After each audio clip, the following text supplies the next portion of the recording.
Cher Jean-Paul Huchon, merci de vos paroles de bienvenue et merci de me permettre de m'exprimer devant vous. Je suis heureux aussi d'être aux côtés du nouveau directeur de Sciences Po, cette institution sur les bancs de laquelle j'ai usé moi aussi mes fonds de culotte il y a déjà presque un siècle. Oui. C'était au siècle dernier en tout cas. Je voudrais saluer bien sûr les parlementaires qui sont présents, les maires, les élus locaux, les hauts fonctionnaires présents dans la salle ou qui nous regardent à distance. Je ne vais pas vous faire un cours de gouvernance publique. Je ne voudrais pas qu'il y ait de malentendu sur ce point. Je ne me sens pas véritablement un expert en la matière. Mon ambition est la plus modeste, c'est tout simplement de vous faire partager quelques leçons que je tire de mon expérience personnelle à divers postes de responsabilité que j'ai exercés. Par tempérament, je ne suis pas naturellement enclin à cultiver les idées noires à la mode. Le déclinisme, la décadence, l'effondrement de notre civilisation, voire la fin du monde. Je ne crois pas que c'était mieux avant. Cela dit, je reconnais qu'il faut une bonne dose d'optimisme pour affronter les multiples défis que nous lance le monde qui vient. J'en énumère quelques-uns rapidement. Le réchauffement climatique qui va changer nos vies, que nous le voulions ou non, et qui va nous contraindre à inventer un nouveau modèle de développement. Les flux migratoires qui ne sont pas prêts de se tarir si nous n'arrivons pas à réduire les inégalités entre les pays riches et les pays pauvres, autour de la Méditerranée, mais pas que. Le terrorisme et son terreau, les fanatismes et l'obscurantisme. La panne du multilatéralisme et le retour au concert des nations. On a connu ça dans le passé, on sait où ça mène. Et à nouveau, les bruits de guerre se font entendre ici ou là, dans l'espace ou sur la toile ou ailleurs. Et puis, les menaces sur nos libertés, si nous ne reprenons pas la main sur ces fantastiques progrès que nous apportent les technologies de l'information et de la communication et l'intelligence artificielle. Il est un de ces défis qui nous concerne plus directement et sur lequel je voudrais m'attarder un peu plus, c'est la crise de notre démocratie. Et de la démocratie telle que nous l'avons construite, c'est-à-dire de la démocratie représentative. Je voudrais au préalable me livrer à un petit exercice de définition en rappelant quelques évidences pour vous en tout cas. D'abord, la démocratie, c'est la réponse à la question de la souveraineté, c'est-à-dire du pouvoir de commander sans être commandé par quiconque d'autre. Jusqu'en 1789, la France est une monarchie de droit divin. Le monarque tient son pouvoir de Dieu. L'article 3 de la Déclaration des droits de l'homme et du citoyen du 26 août 1789 proclame, je la cite, « Le principe de toute souveraineté réside dans la nation ». C'est une révolution. Et l'article 3 de la Constitution de 1958 précise « La souveraineté nationale appartient au peuple qui l'exerce par ses représentants et par la voie du référendum ».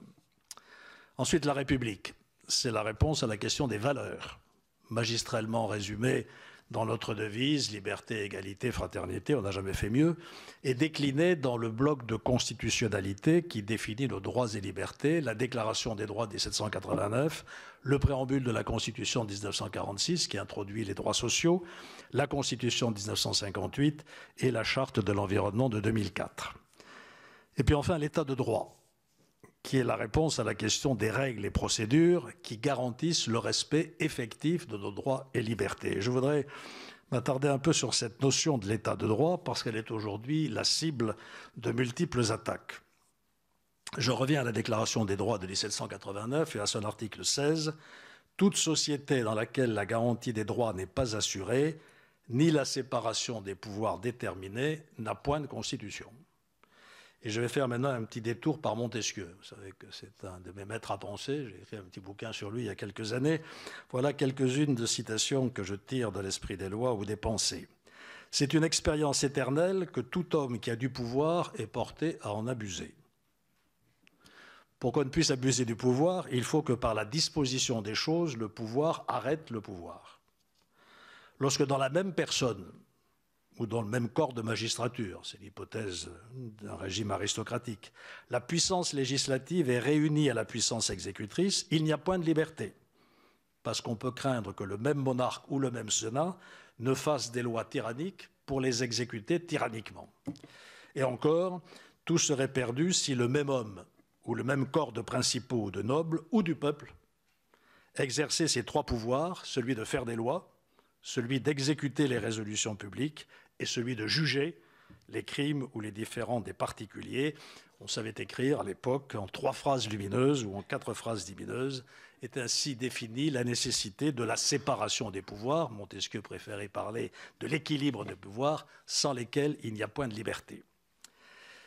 Cet équilibre, et c'est cela aussi l'état de droit, s'inscrit dans la hiérarchie des normes qui place au sommet le pouvoir constituant, qui appartient au peuple, selon les modalités fixées par l'article 89 de la Constitution, soit directement par le référendum, soit par l'intermédiaire du Parlement convoqué en congrès.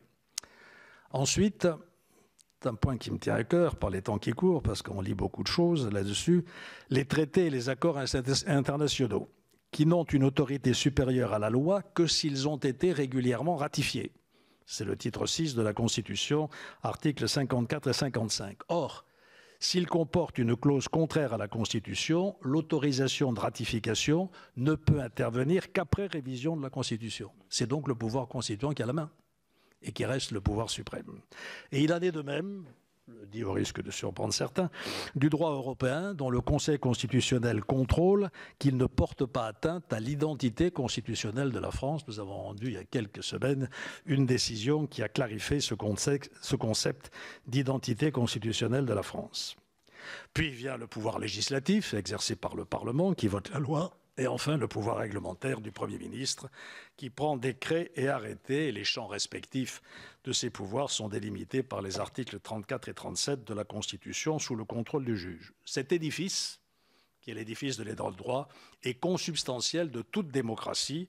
Et quand il est menacé, et il est menacé, ici ou là, c'est la garantie, même en Europe, c'est la garantie des droits et des libertés fondamentaux du citoyen qui est mise en cause. Je reviens à la crise qui secoue notre démocratie représentative et je voudrais en évoquer rapidement quelques symptômes. D'abord, c'est bien connu, et nous nous lamentons tous sur cette réalité, le niveau élevé de l'abstention aux élections, y compris locales. Dans un livre récent, Frédéric Dabi, un livre intitulé « La fracture », parle même d'une jeunesse en exil électoral, car le taux d'abstention chez les jeunes est particulièrement élevé, 84% d'abstention chez les moins de 25 ans aux dernières élections régionales. Et c'était à peu près le même chiffre chez les moins de 35 ans. Deuxième symptôme, le déclin des partis politiques, de droite comme de gauche, dont je rappelle quand même que l'article 4 de la Constitution consacre pourtant le rôle. Je cite, « Il concourt à l'expression du suffrage ». Et le mépris dont ils sont l'objet, d'une certaine manière, est le symptôme d'une crise de la démocratie. Le discrédit dont souffrent les hommes et les femmes politiques, du moins quand on en parle en bloc. À en croire une récente étude de l'IFOP qui date du mois dernier, les Français et les Françaises pensent que la France a beaucoup d'atouts. Ouf, à 78%. Bien qu'elle soit en déclin, à 65%. Parmi ces atouts, il cite la richesse de son patrimoine, de son histoire et de sa culture à 72%, son modèle social et ses services publics à 63%, qui arrivent en tête, et puis ferme la marche, la qualité de ses dirigeants politiques, 26%. Il nous incite à une certaine humilité. Enfin, parmi les symptômes de cette crise de la démocratie représentative, les attaques contre l'état de droit, je viens d'en parler, et je ne pense pas simplement à l'idée de supprimer le Conseil constitutionnel, qui pourtant est en train de circuler actuellement dans la campagne électorale. Voilà. Il me semble qu'il nous incombe, à nous tous qui partageons la conviction que la démocratie est le pire des régimes à l'exclusion de tous les autres, Churchill, de réfléchir aux causes profondes de cette crise. Je me bornerai à effleurer le sujet. Et un point qui me tient à cœur, c'est une des causes profondes, me semble-t-il, qui est l'élévation du niveau de formation de nos concitoyens. Pour mémoire, jusqu'en 1940, l'enseignement secondaire ne concernait que 2 à 3% de chaque génération. Aujourd'hui, au bac, c'est 80 à 90%. Il en résulte un niveau d'exigence accru à l'égard des dirigeants, exigence qui est décuplée par l'explosion de l'accès aux moyens d'information en continu qui nous mettent dans un climat permanent de tension et d'impatience. Ensuite, parmi ces causes profondes, le sentiment qu'éprouvent nos concitoyens ainsi mis en tension de l'inefficacité, voire de l'impuissance de leurs gouvernants. C'est ce que Gérard Larcher appelait, je crois, la crise du résultat. C'est une jolie formule. Et bien sûr, la centralisation séculaire du système des pouvoirs que Tocqueville faisait remonter à l'Ancien Régime. Pour faire chic, on ne parle plus de centralisation, aujourd'hui on parle de verticalité. Les mots changent, les réalités demeurent, d'où le reproche d'éloignement de ce pouvoir central, taxé d'ignorer les réalités du terrain, d'abandonner, voire de mépriser les territoires qui, eux, par définition, sont horizontaux, naturellement. Et pour finir, la défiance, qui en matière de gouvernance publique ou privée est le pire des maux. Je vous laisse libre de compléter, évidemment, ce diagnostic. Comment réagir ? Quelle réponse apporter ? Je n'ai évidemment pas la prétention ce soir de vous proposer des remèdes miracles. Je voudrais juste tracer quelques pistes de réflexion. D'abord, régénérer la démocratie représentative, qui est irremplaçable, en inventant une démocratie participative qui fonctionne. L'historien et sociologue Pierre Rosanvallon proposait il y a plusieurs années déjà de distinguer la démocratie d'autorisation de la démocratie d'exercice.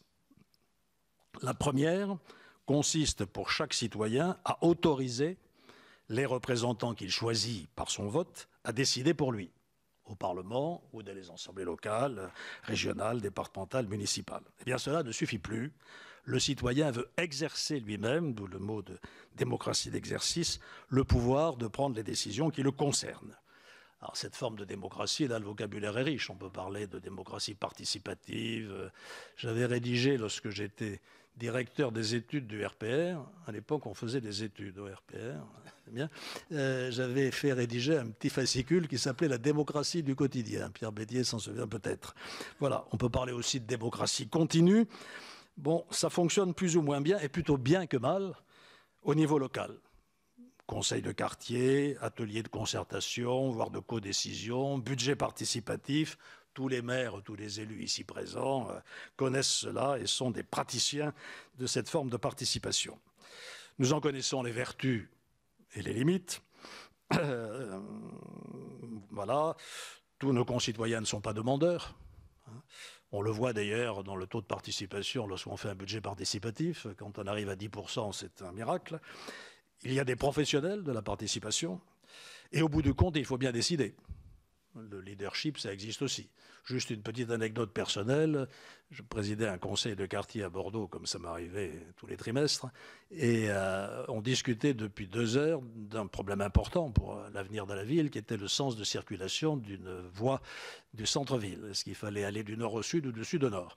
Et au bout de 2 heures de discussion, les gens m'ont dit, il y en a marre, il faut que quelqu'un décide. Et ce quelqu'un, c'est vous. Alors vous allez décider, et puis si on n'est pas content de vous, on vous virera dans 5 ans ou dans 6 ans.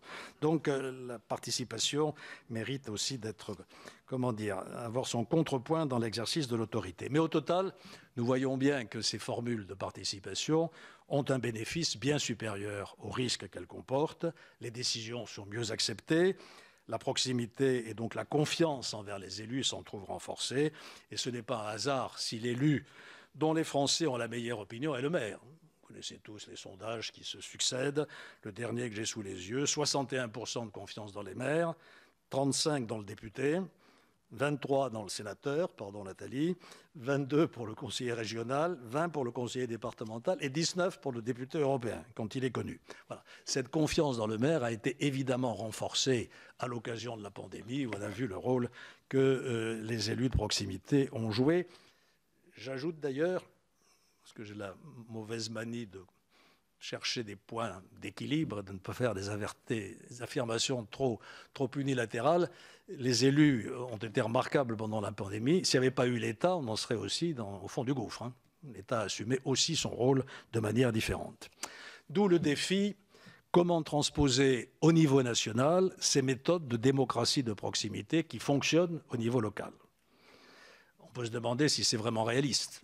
Jean-Jacques Rousseau en doutait déjà. Et la France n'est pas Athènes, encore que sur l'Agora, les citoyens ne représentaient pas la totalité de la population, ni la Suisse. Donc je n'ai pas véritablement de réponse. J'observe simplement les tentatives, le grand débat pour sortir de la crise des Gilets jaunes, la Convention citoyenne pour le climat, avec les frustrations que cela a suscité, in fine. L'essai intéressant, je crois que ce n'est arrivé qu'une fois, de mise en ligne d'un projet de loi avant qu'il ne suive les étapes constitutionnelles de l'examen par le Conseil d'État, le Conseil des ministres et du vote par le Parlement. On connaît les mérites et les échecs de ces tentatives. Le recours plus fréquent au référendum est bien sûr le moyen le plus radical de donner le pouvoir de décision au citoyen lui-même. Les gouvernants n'y recourent pas toujours avec enthousiasme. Et nous avons le sentiment au Conseil constitutionnel que le référendum d'initiative partagée a été conçu pour ne pas fonctionner. Et il l'a démontré d'ailleurs récemment à 2 reprises. Attendons de voir ce qui va sortir de la prochaine campagne présidentielle en ce domaine, puisque de nombreux candidats annoncent de nombreux référendums. On verra combien se tiendront. Je voudrais juste rappeler au passage que le Conseil constitutionnel, naturellement, n'a aucun pouvoir de contrôle sur les résultats d'un référendum, puisque c'est le peuple qui s'exprime. En revanche, il contrôle le décret de convocation du référendum et sa conformité à l'article 11 de la Constitution. Deuxième piste de réflexion, développer l'évaluation des politiques publiques. Trop souvent, je l'ai dit, le citoyen s'interroge sur l'efficacité, voire sur la simple utilité des mesures qui lui sont annoncées au journal télévisé ou sur Twitter, et même sur la raison d'être des innombrables lois, pardon, messieurs les parlementaires, que vous votez. Ne vaudrait-il pas mieux s'attacher à appliquer effectivement les anciennes avant de produire de nouvelles ? J'avais rêvé un jour de faire inscrire au fronton de l'Assemblée nationale ou du Sénat cette maxime de Montesquieu: quand il n'est pas nécessaire de faire une loi, il est nécessaire de ne pas en faire. Pas sûr qu'on l'applique de façon rigoureuse. La meilleure manière de combattre ce scepticisme sur l'efficacité de l'action publique, c'est de rendre publics les résultats obtenus par l'action publique, à tous les niveaux d'ailleurs, y compris au niveau local. C'est une obligation constitutionnelle. J'en reviens à cette fameuse déclaration des droits, ça va vous paraître une manie, mais le Conseil constitutionnel s'appuie presque quotidiennement sur la déclaration de 1789 pour vérifier que nos droits et libertés sont respectés. Eh bien, l'article 15 de cette déclaration dispose que, je la cite, « La société a le droit de demander compte à tout agent public de son administration ». Or, nous n'avons pas, dans notre démocratie, une vraie culture d'évaluation. Certes, le Parlement joue son rôle de contrôle de l'action gouvernementale, diverses institutions comme la Cour des comptes y concourent, mais des progrès sont possibles. Et c'est en tout cas le diagnostic qu'a porté le Conseil d'État dans une excellente étude qu'il a publiée en 2020 sur l'évaluation des politiques publiques, qui, selon lui, je le cite, dans un contexte de défiance entre les citoyens et les responsables publics, peut jouer un rôle central en apportant à notre démocratie des analyses fiables et factuelles pour éclairer le débat public. Le Conseil d'État a recensé 2600 évaluations de politique publique réalisées entre 2007 et 2017, c'est à la fois beaucoup et peu, 45% à l'initiative de l'État, 41% à celle des collectivités territoriales. Il salue les avancées remarquables de l'open data des administrations, c'est-à-dire de la mise en ligne de nos données, mais il constate que l'évaluation n'est pas encore un outil de gouvernance publique. Il en rappelle les grands principes: l'indépendance, celui qui évalue n'est pas celui qui paye l'évaluation, la compétence, la transparence, le pluralisme, et il formule 20 propositions auxquelles je vous renvoie.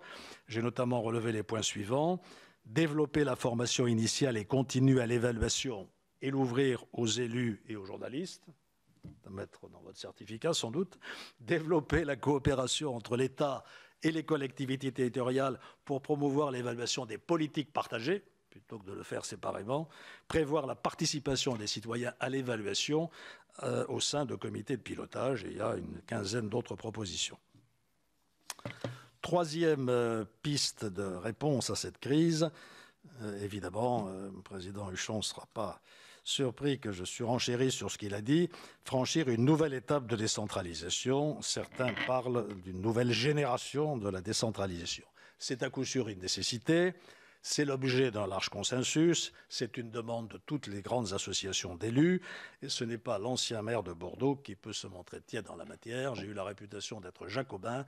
Après 25 ans à Bordeaux, je suis désormais girondin.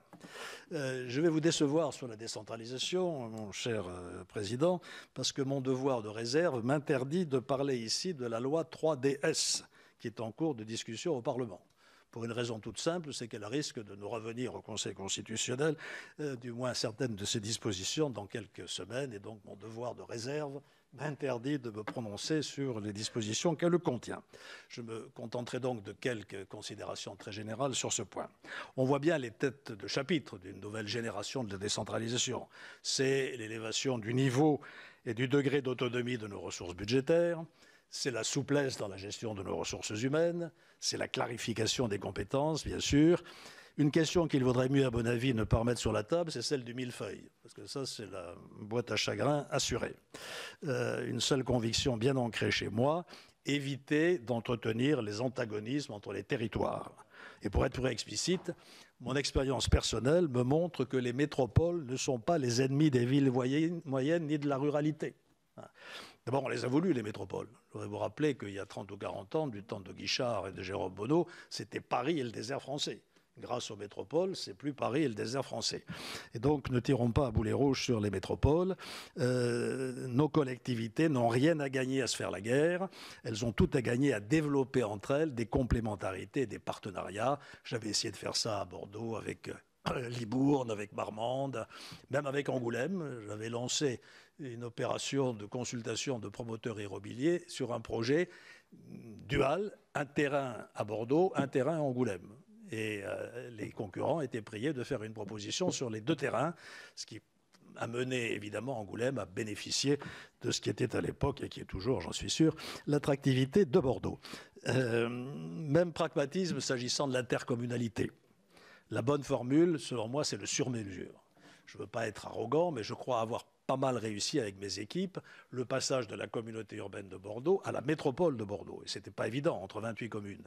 Comment on a fait? Volontariat, viennent les communes qui veulent, celles qui préfèrent attendre, attendent, hein, et viennent selon un calendrier progressif en plusieurs étapes. Certaines ont observé ce qui se passait, beaucoup ont rejoint, et c'est comme ça qu'on y est arrivé. Si on avait voulu imposer le même cadre à tout le monde d'emblée, dès le premier jour de la création de la métropole, naturellement, on aurait eu des tensions beaucoup plus considérables. Donc le sur-mesure me paraît être une formule à développer. Enfin, quatrième piste de réflexion, parler, agir, et ça c'est une ambition plus haute encore que celle que je viens d'évoquer, d'égal à égal entre l'État et les territoires. Parce que j'entre ici dans le domaine de la psychologie de groupe. Les élus disent souvent qu'ils se sentent peu considérés par l'aristocratie de l'État, qu'il leur est difficile de traiter d'égal à égal avec les décideurs parisiens et même avec les interlocuteurs sur place. Je ne suis pas en l'espèce une très bonne référence.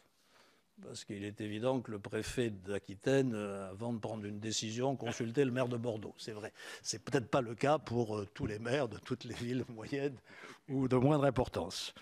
Donc rétablir cette égalité et ce partenariat, c'est sans doute une question de statut. Et on connaît ce serpent de mer du statut des élus, qui est une nécessité, leurs indemnités, leur protection sociale, la mise en jeu de leurs responsabilités. Le Conseil d'État a fait d'ailleurs des propositions pénales, a fait des propositions intéressantes dans ce domaine. Bref, tout ceci est à l'ordre du jour et je l'espère n'y restera pas trop longtemps. C'est aussi une question de compétence vis-à-vis des services déconcentrés de l'État. Et là, je vous rejoins. Je pense que les moyens des services déconcentrés de l'État doivent être renforcés. Ils ont été rognés dans la période récente. Et le rôle du préfet doit être aussi renforcé. Il doit avoir pleinement autorité, sauf exception, qu'il tient de tous les membres du gouvernement. Il représente tous les membres du gouvernement sur l'ensemble des services déconcentrés, et ce n'est pas toujours le cas. Aujourd'hui, on le voit bien. Compétences aussi vis-à-vis, je parle des compétences des élus locaux, vis-à-vis des fonctionnaires locaux eux-mêmes. Peut-être vous surprendre en lisant cela, notamment dans les grandes collectivités. Il m'est arrivé de m'entendre dire par mes collègues que le véritable pouvoir dans la métropole de Bordeaux n'appartenait pas à son président, mais à son DGS. Reproche qui n'est pas très crédible si on se fie à ma réputation, mais enfin c'est parfois un problème qui peut se poser. La législation, la réglementation sont si complexes et si mouvantes qu'il faut un haut degré de spécialisation pour s'y reconnaître. Qui comprend aujourd'hui les mécanismes de calcul de la DGF dans le détail? Et c'est un exemple parmi beaucoup d'autres. J'avais à Bordeaux un directeur des services financiers à la métropole qui connaissait sur le bout des doigts toutes les subtilités de la péréquation, etc. Eh bien, la DGCL me l'a piqué parce qu'ils avaient besoin de quelqu'un qui sache les choses au niveau parisien. Voilà, d'où l'opportunité, la nécessité, serais-je tenté de dire, du programme de formation élaboré par l'Institut français de gouvernance publique et Sciences Po. Le rapport sur la formation des élus, remis en février 2020 par l'IGAS à la ministre de la Cohésion des Territoires, est éloquent. Je crois que vous avez cité le chiffre. Pour ne retenir que 2 ou 3 de ses conclusions essentielles, je relève que seuls 3% des élus locaux suivent une formation chaque année. Pourquoi ? Le rapport décrit un paysage de l'offre de formation de qualité très variable et au total de faible attractivité. Il mentionne les difficultés d'accès au financement qui existent pourtant, ils sont là, et la captation de ressources par quelques organismes spécialisés. Une étude conduite ensuite par le Sénat en 2018 et une autre par l'IFGP en 2020, directement auprès des élus locaux, convergent vers les mêmes constats. Outre la difficulté d'accès au financement déjà signalé, ces études pointent l'insuffisance, voire l'absence d'aide et de conseils, et l'inadéquation de certains de ces programmes de formation quand ce n'est pas leur illisibilité complète pour les élus. Les dispositions législatives prises récemment ne répondent que très partiellement aux attentes des candidats à une formation concrètement adaptée aux attentes des élus. Et c'est pourquoi votre initiative est la bienvenue. Votre démarche de certification au terme d'un cursus de formation axé sur les besoins réels du public auquel vous allez vous adresser est évidemment tout à fait opportune et je lui ai apporté mon soutien en parrainant la première promotion de l'Institut. Je lui souhaite de prospérer. Si vous me permettez, je voudrais conclure en m'éloignant en apparence de notre sujet, mais en y revenant peut-être en réalité. La France est en proie au doute et à la colère. C'est un mot qui revient souvent dans le débat public. Or, comme chacun sait, la colère est mauvaise conseillère. Souvent, mes amis étrangers me font cette réflexion. Curieux peuple que le peuple français qui vit dans un pays de cocagne et reste pourtant si prompt à la révolte. Tous nos concitoyens ne vivent pas une vie de cocagne, tant s'en faut. Et nous avons encore bien des inégalités et bien des injustices à combattre. Mais les progrès ne viendront pas des guerres intestines. Nous avons aussi de grands défis collectifs à relever, j'en ai cité quelques-uns en commençant. Là encore, il n'y a rien à attendre de la peur entretenue à dessein par les démagogues de tout poil. La voie, c'est la recherche de la confiance et de la cohésion nationale. Et c'est aussi une vertu souvent méprisée, et dont Montesquieu, encore lui, a pourtant montré qu'elle était une discipline exigeante, la vertu de modération. Mon expérience de la vie publique me conduit à penser qu'on la trouve souvent dans l'action locale, plus que dans les joutes nationales. Et je suis tenté de suggérer qu'on la mette au programme du certificat de l'IFGP Sciences Po, qu'on y mette au programme l'apprentissage du courage de la nuance. C'est le titre d'un petit ouvrage dont je vous recommande la lecture, d'un essayiste qui s'appelle Jean Birbonne, et qui trace dans cet ouvrage des monographies consacrées à Albert Camus, Georges Bernanos, Raymond Aron, Hannah Arendt, George Orwell, Germaine Tillon et Roland Barthes, des auteurs extrêmement différents, mais entre lesquels Jean Birbonne trace un fil conducteur, et je me permets de les citer pour conclure. Voici ce fil conducteur. Tenir un discours si libre qu'il en devient irrécupérable.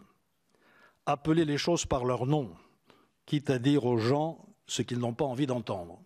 Vous voyez par là que je ne suis plus candidat à l'élection présidentielle. Proclamer une conviction sans lui sacrifier la vérité des faits. Assumer ses propres failles, au point d'admettre qu'un adversaire puisse avoir raison. Opposer l'humour à la bêtise. La culture de l'annulation, la repentance anachronique, montée de la bêtise autour de nous. Refuser de voir le monde en noir et blanc, se mettre à dos les fanatiques de toutes les couleurs. Vaste programme, aurait dit le général de Gaulle. Je vous remercie de votre attention.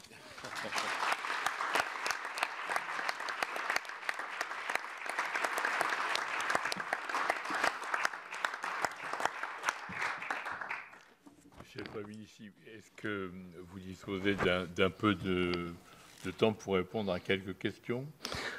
Volontiers. Un peu, quelques. Voilà. Vous avez la parole, par conséquent, les uns et les autres. Allez-y, madame. Bonjour à tous et à toutes. Je suis Olivia Fortin, je suis élue à Marseille en charge d'un petit sujet qui concerne la modernisation de notre action publique, nos ressources humaines, le dialogue social, mais aussi la coproduction de l'action publique. On fait face à de nombreux défis, comme vous pouvez l'imaginer aujourd'hui à Marseille dans ce volet.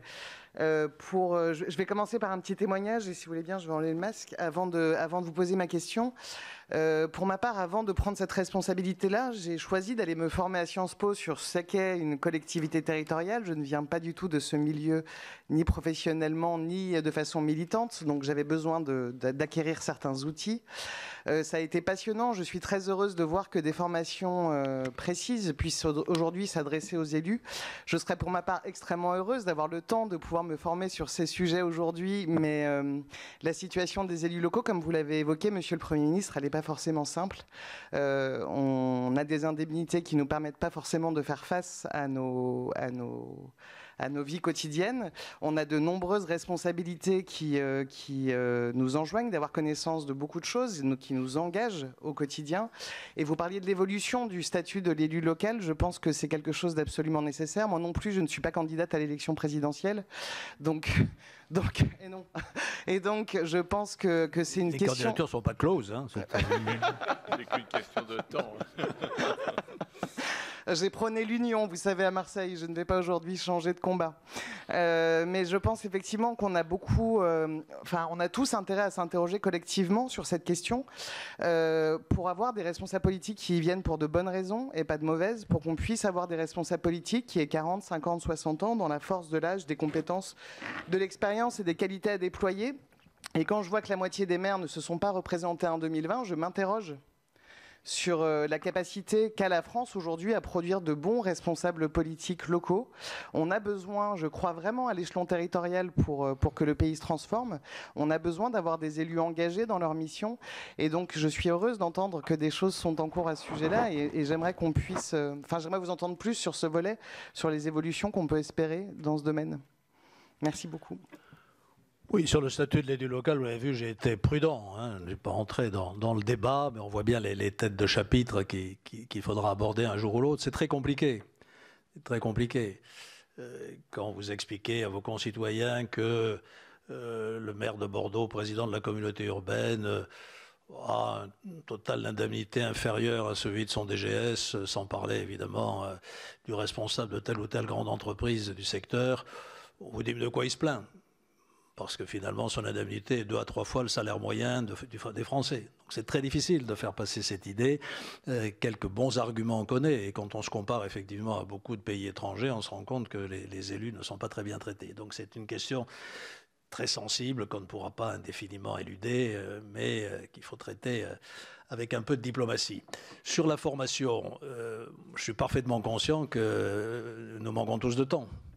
Et quand il y a un truc à sacrifier, c'est la séance de formation, parce qu'on n'a pas le temps, parce qu'on est mobilisé par des tas de réunions. La police inaudie est un des fléaux de nos collectivités, naturellement. Donc on ne sait pas où donner de la tête. C'est une vraie difficulté. Et le résultat, c'est qu'on a de plus en plus de mal d'attirer à la vie publique locale des gens qui sont dans la vie active. Parce que voilà, les retraités ont davantage de commodités. C'est très bien. Ce serait un peu dommage que nos collectivités ne soit administrée que par des retraités, quel que soit le respect que j'ai pour les retraités, catégorie à laquelle j'appartiens à moitié en ce moment. Voilà, donc là, il y a une difficulté.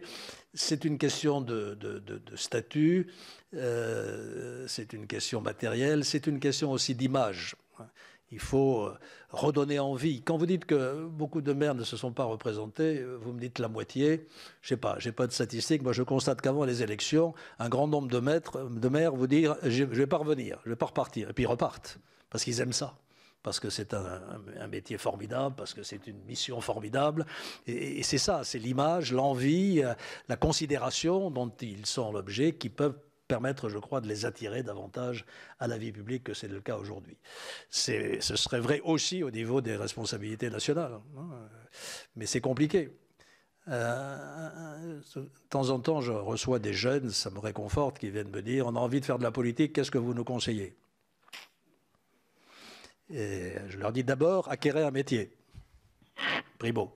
Comme ça, vous serez libre. Hein. Et puis ensuite, lancez-vous parce qu'on a besoin de gens de qualité dans cette vocation. Mais quand vous voyez les statistiques que je vous donne et l'image qu'a la classe politique aujourd'hui, on comprend que les enthousiasmes soient un peu rafraîchis. Je dis souvent, je me fais toujours un succès d'estime, que quand vous classez les catégories socioprofessionnelles en France en fonction du nombre de la popularité de ces catégories professionnelles, les hommes politiques arrivent en général dans les 3 derniers entre les journalistes et les prostituées. C'est la place qu'on nous donne. Voilà, donc revaloriser cette image, je crois que ça n'est pas impossible. Et on l'a vu avec la façon dont les maires se sont comportés. Et tout d'un coup, les gens se sont rendus compte que c'était là l'interlocuteur, l'intermédiaire qui pouvait leur permettre d'avoir véritablement un répondant.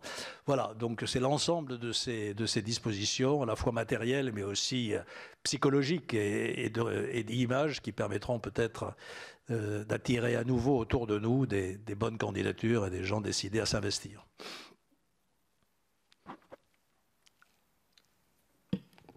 Autre intervention? Oui, là-bas. Allez-y. Appuyez sur le bouton. Parfait, merci. Bonjour à tous. Moi, je suis Bleudine Boran-Canal. Je suis élue sur la ville de Bagneux. Je suis en charge de la délégation du handicap, qui fait pas mal parler, effectivement. Moi, ma question, c'est plutôt avoir votre point de vue par rapport aux évolutions récentes, par rapport justement à la place que l'on donne aussi de façon indirecte à l'élu local. Vous parliez de coopération tout à l'heure, même si c'était plus sur le vocable démocratie, une coopération pour pouvoir tous travailler ensemble sur un certain nombre de sujets.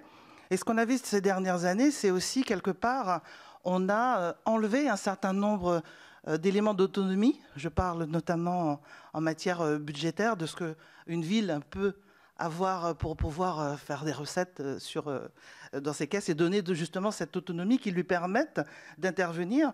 Et comment avoir une gouvernance, je dirais, de qualité avec des résultats qui peuvent être attendus au niveau de la ville. Bien sûr, hein, on peut aussi avoir des qualités de gestion, mais quand on n'a pas cette autonomie budgétaire qui nous est enlevée au niveau national. Merci.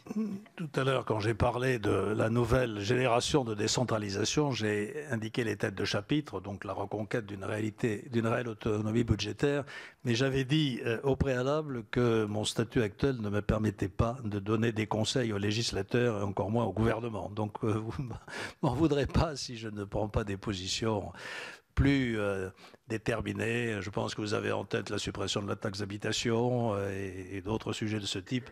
Donc vous comprendrez que je n'entre pas dans le débat politique, pour ne pas dire politicien, à ce sujet.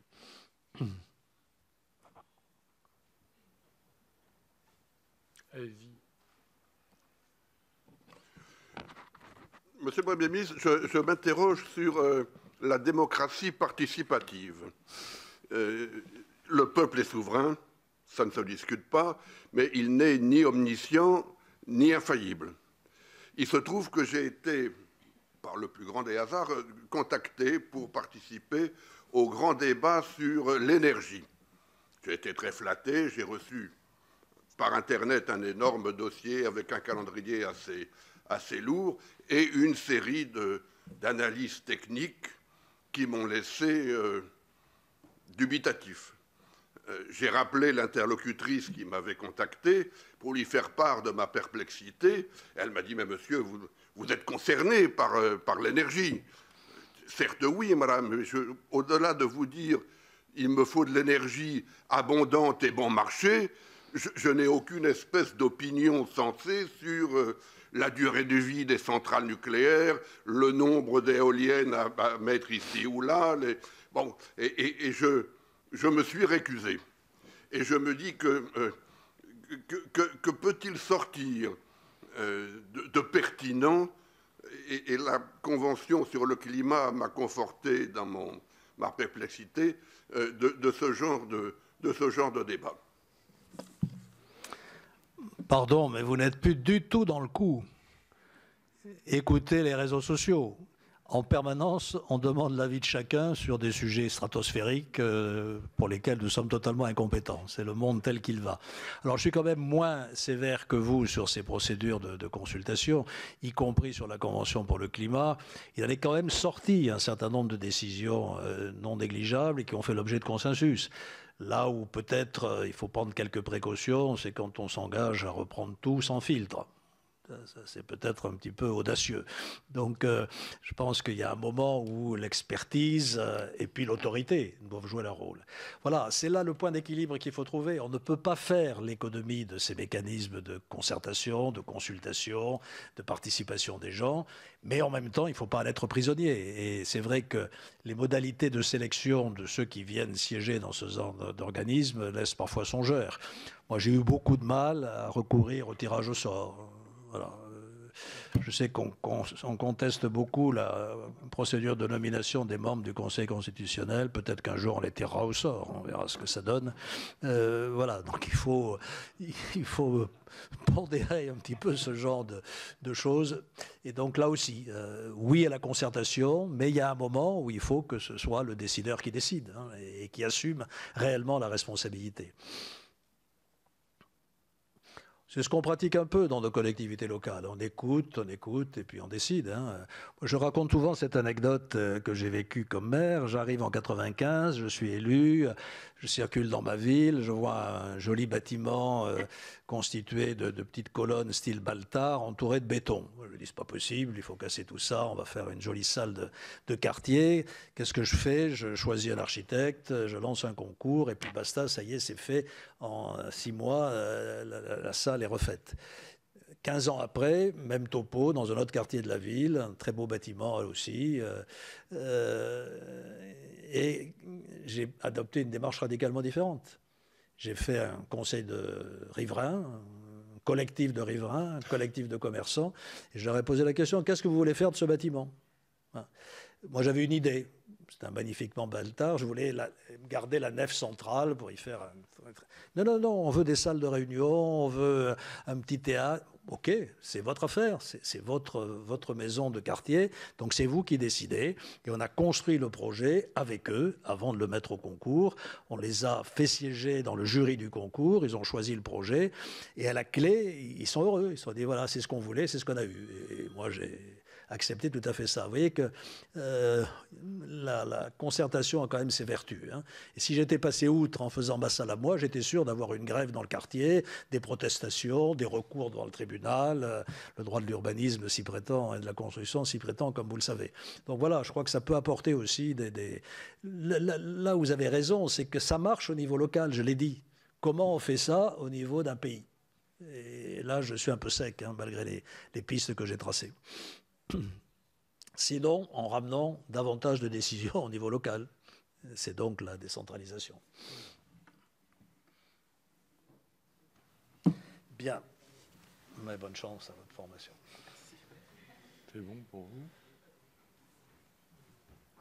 On s'en tient là pour les questions. Juste une petite remarque, là, je m'adresse à mes deux voisins, à nouveau au sujet de la formation. C'est un peu comme dans les questions qu'on vient d'évoquer. Avant de déterminer le programme de formation, consultez ceux à qui elle s'adresse. Hein, pour être à peu près sûr de ne pas tomber à côté de la plaque, comme je l'ai vu souvent dans les programmes de formation de certains organismes qui venaient à Bordeaux exercer leur talent, en tombant totalement à côté de la plaque des attentes des élus. Donc c'est là aussi qu'il faut trouver la bonne articulation. Il sera tenu le plus grand compte de votre remarque. Je suis sûr que vous l'aviez intégré déjà avant de le dire. Absolument. Très bien. Pas d'autres questions? Oui, allez-y. Ça sera la dernière, donc, pour le Premier ministre. Bonjour, je suis M. Camara. Micro. Voilà. C'est là? Oui. C'est bon, monsieur. Oui. Bonjour, je suis M. Camara, donc ancien élève de l'ENA, donc membre de l'association des anciens élèves, dont le président est là, M. Killer, que je salue. Bon. Alors, ma question, en fait, bon, je m'adosse pour poser ma question sur l'esprit de loi de Montesquieu, où il est dit effectivement qu'à tout pouvoir, il faut un contre-pouvoir. Ben, aujourd'hui, mon interrogation se porte sur effectivement la Constitution du 4 octobre 1958. Bon. Selon vous, M. JP, est-ce que vous pensez que cette Constitution, donc du 4 octobre 1958, ne nécessite pas qu'on renforce cet esprit d'équilibre dont Montesquieu parlait il y a des siècles en arrière? Merci de votre question. Alors, je vais m'en tirer par une dérobade. Comme le Conseil constitutionnel est chargé de veiller au respect de la Constitution de 1958, je n'en dirai pas de mal. Voilà. Et au-delà de cette, ce qui n'est pas une boutade, mais cette dérobade, voilà, le régime idéal n'existe pas. Il y a les textes, il y a la façon dont on les applique, et on a vu tout au long de l'histoire de la Ve République, en fonction de la personnalité des présidents ou des premiers ministres, le même texte pouvait donner des pratiques différentes. Donc, allez, je saute le pas quand même. Je suis plutôt conservateur en matière constitutionnelle. Je pense qu'il ne faut pas trop bricoler les institutions. En France, on adore ce genre d'exercice. On l'a fait très souvent. Là, on en a une qui tient la route depuis longtemps, qui a été appliquée sous des régimes, enfin sous des majorités différentes, y compris en situation de cohabitation. Alors, il y a sans doute des retouches à faire à la marge. Je ne me prononcerai pas sur le quinquennat, la séquence élection présidentielle, élection législative. On peut en parler tant qu'on voudra. Mais au total, voilà, ça marche plutôt bien. Pardon de vous décevoir. Je pense que c'est une assez bonne constitution.